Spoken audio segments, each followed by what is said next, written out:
पण तुम्ही राज्यभर फिरता, अनेक व्याख्यानं देता, अनेकांना समुपदेशन करता, खटल्यांच्या निमित्ताने असेल, कामाच्या निमित्ताने असेल, अनेक वकील संघटनाही तुमच्या आहेत, त्याही काम करतात. काय काय सध्या जटिल प्रश्न आहेत आणि ते सोडवावेत असं तुमच्या मते वाटतं?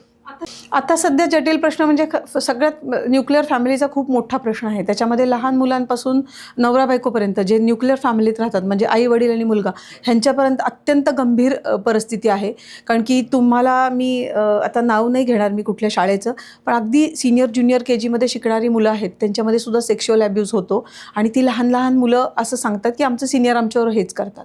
हे शाळांना कळतं, पण शाळांचं नाव जाऊ नये म्हणून पालकांना आणि मुलांना समुपदेशन देतात. आता मला सांगा, ज्युनियर आणि सिनियर KGच्या मुलांना समुपदेशन काय कळणार?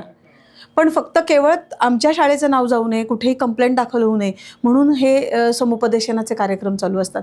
पण हे खूप भयंकर आहे की जिथे शाळांमध्ये अत्यंत लेक्चरची गरज आहे. मी ओटा स्कीममध्ये सगळ्या शाळांच्यामध्ये लेक्चर्स देते. मी तुम्हाला सांगते, लहान लहान मुली म्हणजे 7वी-8वीतल्या मुलींच्या दप्तरामध्ये कॉन्डोम सापडतात, वेगवेगळे ड्रेस सापडतात, कारण की त्या शाळेत येऊन ड्रेस बदलून मग बाहेर जातात. मग ह्या मुली चुकीच्या आहेत असं मी म्हणणार नाही, पण त्या ज्या वातावरणात वाढत आहेत किंवा जे आईवडिलांचं त्यांच्याकडे लक्ष नाही, त्यांना आईवडील नोकऱ्या करतात, मग त्यांना घराकडे लक्ष द्यायला वेळ नाही. मी असं म्हणत नाही नोकरी करणं चुकीचं आहे, कारण ती काळाची गरज आहे, पण बरोबरीने घरही जपता आलं पाहिजे. जेव्हा तुम्ही घर जपताल, घरातल्या मुलांना संस्कार देताल, त्यावरच मग सगळं पुढची पिढी अवलंबून आहे. आणि जर ती पिढी संस्कारहीन झाली तर मग तुमच्या पैसा पाणी कमवणं किंवा तुम्हाला नाव कमवणं याला काही अर्थ राहत नाही.